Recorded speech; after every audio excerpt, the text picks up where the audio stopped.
Hi guys, I just thought that today I was going to show you my red pesto recipe. It's really good, it's super fast, and best of all, it can be prepared in advance and just throw back on the pan whenever you need it. So to make that pesto you need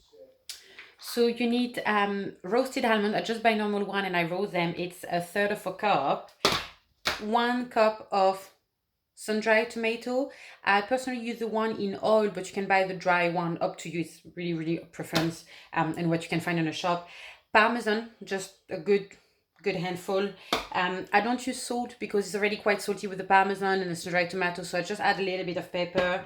3 cloves of garlic, a tiny bit of rosemary because I'm the only one in the family who likes it, and technically it's a full cup of oil. As you see, I just put a tiny bit to start with because I don't like when my pesto is very oily. I like it fairly dry, and because I used it for hasselback chicken, if you cook it, if not, it just makes loads and loads of oil on the bottom, which I don't like. So I put the bare minimum of oil. I just mix it, blend it, and I just keep the texture I want. And if I was to bake red pesto pasta, I just add a little bit more oil when I cook it, so at least you stay a nice dry pesto, and you can just add as much oil as you want later.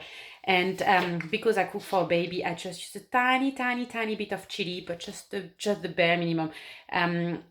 Before I had Logan, I just used to put loads and loads of chili, so just whatever you like, guys. So here are the hard things. When you have all the ingredients, you just chuck them in your blender, and here we go, all in here. And all you need to do is close that. So my blender is really old. As you can see, I've got my candy, so whenever I cook, I'm gonna eat. So sorry for the noise. Oh, it works best when you switch on the plug. There we go. Or when you're off.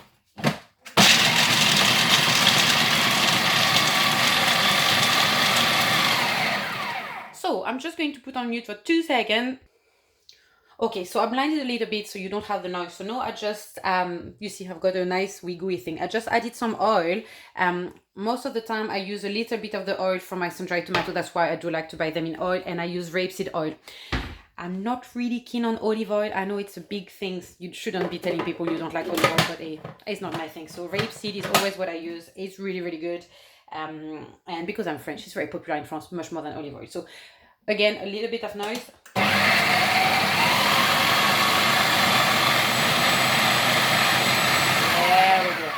What you want to do is you want all the nice gooey thing from the top. So you just push all back that in here. You see it's quite thick. I don't like it when it's much more oily than that. But hey, what you can do is put a tiny bit more oil. Well, that was a tiny bit. But you can just add a tiny bit more oil. Just like that. And a tiny bit of the oil from the tomatoes here, like that. And what I do is I put that back. My blender is so old, and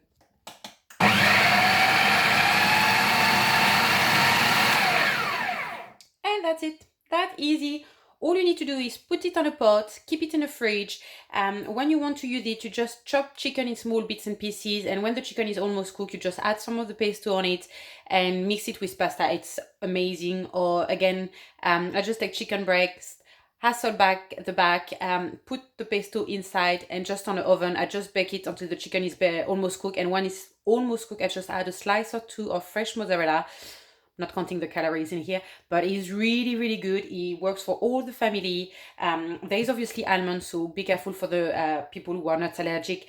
But the whole family like it. It goes for the adult, the small, everybody loves it. Because there is not too much salt, also it's good for the kid. And if you do have a dairy intolerance, you can always, you don't have to put the parmesan. So I hope you enjoy the recipe, and I will try to get some more recipe for you soon. Take care, guys. Bye bye.